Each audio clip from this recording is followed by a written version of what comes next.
porque claro, no puede ser nada, pero entonces hay que hacer las cosas necesarias para que pueda elegirse. Claro, no, Pero en mi óptica son otros los métodos más útiles. ¿Cuáles son? A ver, ¿cuáles? No, pues ya tenemos un jurado de títeres, el jurado puede ser que haga lo que tiene que hacer, ¿no? Sí, no, pero que tampoco no le podemos al jurado, como se llama esto, quitarle la ley de la regresión y dejarlo sin el elemento que ellos van a poder... Porque al final, doctor, son cuestiones éticas. ¿Quién va a definir? Pueblo.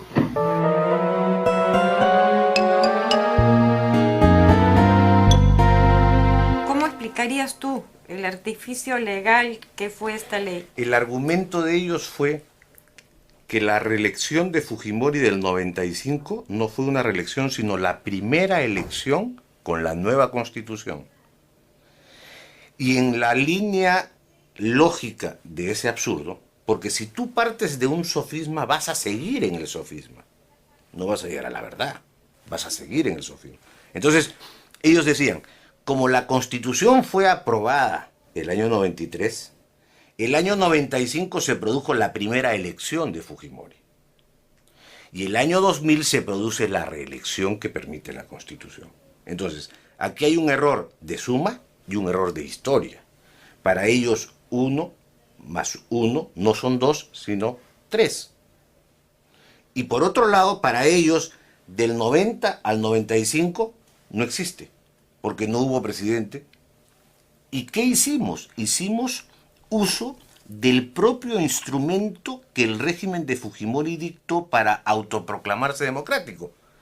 Entonces, se la dan de demócratas y dictan una ley de participación ciudadana. Y en la ley de participación ciudadana recogen la figura del referéndum. ¿Y qué establecen? Que para ir a un referéndum basta tener autorización del jurado electoral y un mínimo de firmas de apoyo ciudadano para pedir una convocatoria y resolver un tema controvertido. ¿Cuántas firmas necesitaban?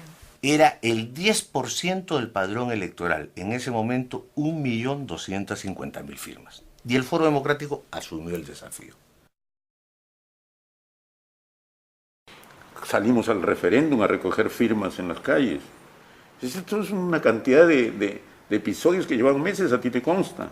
Salíamos el día domingo, en lugar de tomarnos un trago, íbamos y nos sentábamos allá a solearnos con una mesa por delante, 4 sillas, a pedir firmas para el referéndum, o aquí en la plaza o en las plazas públicas. Que en esa época fue muy duro porque la mayoría de las personas apoyaba a Fujimori. O sea, eso era innegable, ¿no? Todo el mundo está un poco embelesado con este hombre que estaba poniendo orden en el país. Y al principio las marchas pues éramos poquísimos, ¿no? Pero poco a poco la gente pues fue tomando conciencia de ello. Y yo creo que lo que ayudó muchísimo, y por eso quizás para mí fue algo muy importante, porque me hizo ver claramente que el camino era el activismo en la calle, ¿no? A partir del recojo de firmas para el referéndum. El presidente de la República puede serlo por 2 periodos de 5 años cada uno, y cuando multiplica 5 por 2 dice que es 15. Es decir, que va hasta el año 2005. Y no se preocupen que en el año 2005 va a decir, ay, me equivoqué, comencemos a contar de nuevo.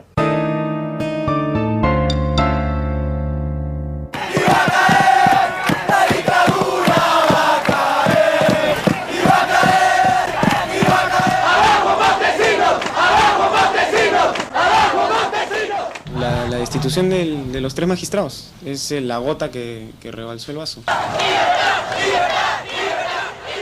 La frase que por toda la universidad pusimos fue basta de indiferencia. ¡Somos estudiantes! ¡No somos terroristas! ¡Somos estudiantes! ¡No somos terroristas! ¡Somos estudiantes! ¡No somos terroristas! ¡Somos estudiantes!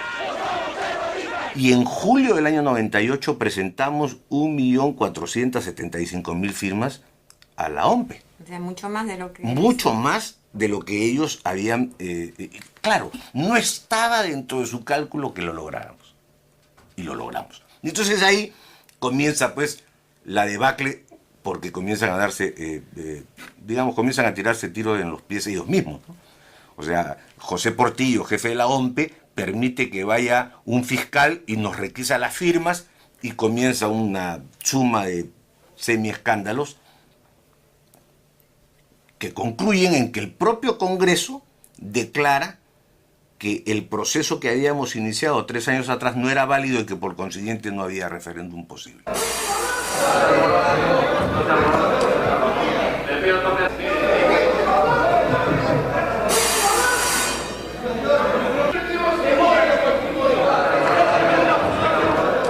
Por el sí, 45 señores congresistas, y por el no, 67, y una abstención.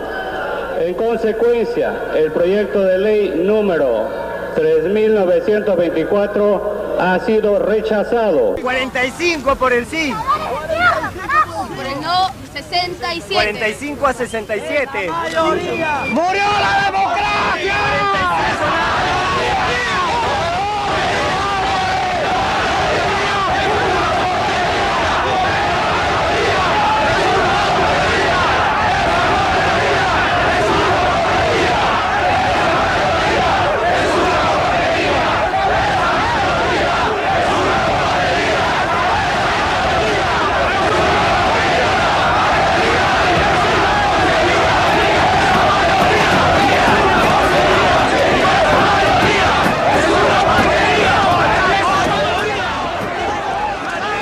Muchas gracias a todos los congresistas por haber permitido este debate democrático.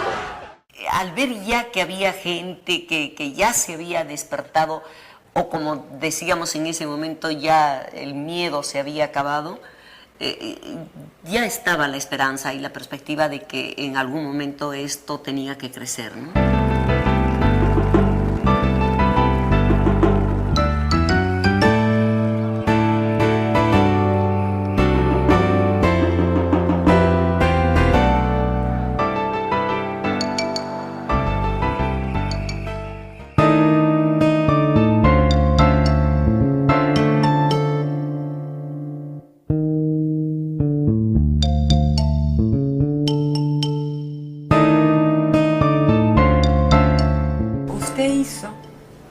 La denuncia en 1996 de la existencia de los planes contra los periodistas, ¿no? Creo que eran Bermuda y Narval en ese momento. ¿En qué consistían esos planes y cuáles eran sus objetivos? Nosotros nos lanzamos a indagar eso y encontramos el plan Narval, que era un plan que vigilaba los órganos de gobierno local, las municipalidades y los ETAR, ¿no? Y otras entidades públicas, ¿no? Pero además con el famoso Plan Bermuda, ¿no? Plan Bermuda que a nosotros nos pareció insólito, ¿no? Nos pareció que no era posible, que no era creíble, ¿no? ¿Cómo en ese marco era posible un plan como el que recibimos a través de información de agentes de inteligencia para atentar contra el periodista César Hildebrand? Y aquí está esta fotografía que pertenece a una agente llamada Susana Saavedra. Esta es la persona que, según nuestros informantes, que realmente son buenos, iba a apretar el gatillo. Esta noticia apareció recientemente refundida en las páginas policiales de un diario local. Se trataba de un horrendo crimen en el que manos extrañas habían descuartizado a una joven mujer de 29 años de edad. Su nombre, Mariela Barreto Riofano, una agente del Servicio de Inteligencia del Ejército, que para más señas fue nada menos que la mujer de Martín Rivas, el oficial del Ejército peruano acusado hace algunos años de ser el autor del crimen de la Cantuta. Leonor La Rosa sufrió 3 paros respiratorios después de haber sido torturada sistemáticamente durante una semana. Ella no es una delincuente común, tampoco una terrorista. Ella es una agente operativa del Servicio de Inteligencia del Ejército, acusada por sus superiores de haber revelado planes de operaciones especiales como el Plan Narval, ejecutado parcialmente con el atentado a la filial de Canal 13 en Puno, cuya existencia el ejército siempre negó.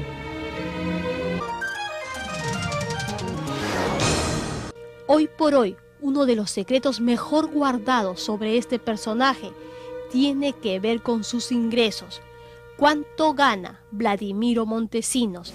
Se trata de una información tan reservada que ha sido negada incluso al Pleno del Congreso por el presidente del Consejo de Ministros, Alberto Pandolfi. Contrapunto, sin embargo, averiguó los atractivos y nada desdeñables ingresos del segundo hombre más poderoso del Perú, quien solo en 1995 facturó por sus honorarios profesionales más de 1,5 millones de nuevos soles. A comienzos de esta semana, en un lugar de Lima que por obvias razones no podemos precisar, una fuente sumamente confiable hizo entrega a Contrapunto de un valiosísimo material. Se trataba nada menos que de cassettes de audio y 2 disquetes de computadora conteniendo una indignante información. Por primera vez en los últimos años, estos cassettes de audio y estos disquetes pueden probar finalmente y de manera irrefutable que en el Perú el espionaje telefónico es una terrible realidad. Y lo que es más grave, es un arma que se viene utilizando cada vez con mayor fuerza contra políticos y periodistas. Esas informaciones remecen el ambiente y viene toda esta etapa de represión contra Canal 2, que es el principio del fin del régimen, me parece, ¿no? Porque es una de las peores equivocaciones que pudo cometer.